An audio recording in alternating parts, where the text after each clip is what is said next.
Subscribe to my channel and hit the bell icon so you never miss any video from my channel. अगर उस फितरत को बाकी रखेगा तो तुझे अजर गैर ममनून मिलेगा, तब जाके तुझे जन्नत मिलेगी। लेकिन अगर तू फितरत को मस्त कर देगा तो इंसान कभी भी जन्नत तुझे नसीब नहीं होगी।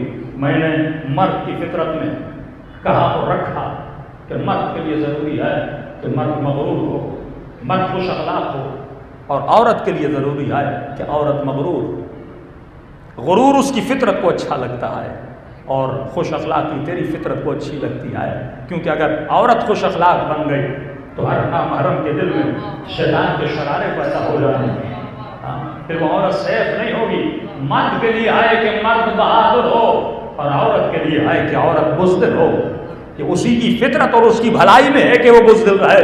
कोई औरत कहे कि रात के अंधेरे में निकल के बाहर चली जाऊंगी और शोहर को कहे कि मियाँ जी आप बैठ जाइए, छत पे चोर आया है, मैं लड़ते जाती हूँ, तो अगर औरत ऐसी बन जाए वो अपनी फितरत को मस्त कर देगी। इस मुल्क में जितने वाक़यात हो रहे हैं ये इसलिए हो रहे हैं कि औरत ने अपनी फितरत को छोड़ दिया।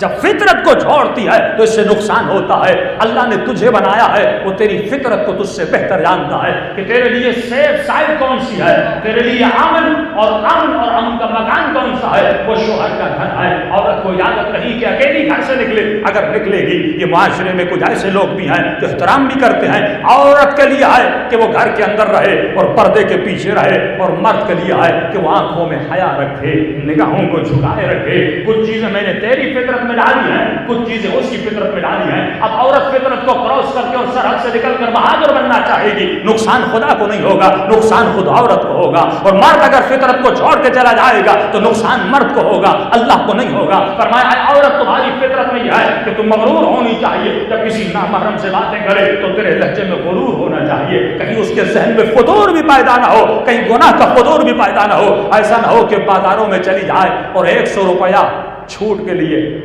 100 रुपया किसी चीज को सस्ता कराने के लिए तू लबखन लगाती हुई, हंसती और मुस्कुराती हुई 100 की खातिर अपनी फितरत को पामाल कर दे। अरे ये 100 रुपया तो तुझे बाद में मिल जाएगा, लेकिन जब तुम्हारी फितरत मस्त हो जाएगी तुम्हारी आखिरत तबाह बर्बाद हो जाएगी। फरमाया मर्द के लिए है कि मर्द सखी हो, औरत के लिए है कि औरत कंजूस हो। अगर मर्द कंजूस हो जाए तो इससे बीवी भी नफरत करेगी, इससे बच्चे भी नफरत करेंगे कि बाप घर में कुछ लाता नहीं है, शोहर मेरे लिए कपड़े नहीं लाता, मेरे लिए ज्वेलरी नहीं लाता, अरे फला फला फला फला चीज लेता है लेकिन इतना कंजूस है। तो फरमाया कंजूस मर्द से बीवी भी बेदार है, बच्चे भी बेदार है, लेकिन मर्द सखी होना चाहिए। औरत के लिए है कि औरत कंजूस होनी चाहिए, क्योंकि अगर औरत सखी बन गई तो मर्द फकीर बन जाएगा। कल आकर पूछेगा परसों सैलरी देकर गया था, सैलरी कहाँ गई? का भाई आया था, पैसों की जरूरत थी, भाई को दे दिया, बहन को दे दिया। अगर ये हाल होगा, यहाँ तक फरमाया अगर मर्द का पैसा औरत के हाथों में है, अपने शोहर के इजाजत के बगैर ये किसी फकीर को भी नहीं दे सकती, क्योंकि घर के निजाम को बचाना है तो इन कानूनों पे अमल करना है। फरमाया मर्द के लिए है कि हाकिम हो, और रिजालु क़व्वामून अला निसा, मर्द हाकिम हो, औरत महकूम हो। हाकिमियत का मतलब क्या है? हाकिम हो यानी मैंने इस पे नफक़े को वाजिब किया। मर्द की ड्यूटी है ये कमाने जाए, औरत की ड्यूटी है उसके कमाए हुए माल से खाए, उसके कमाए हुए माल से लिबास ले। क्यों?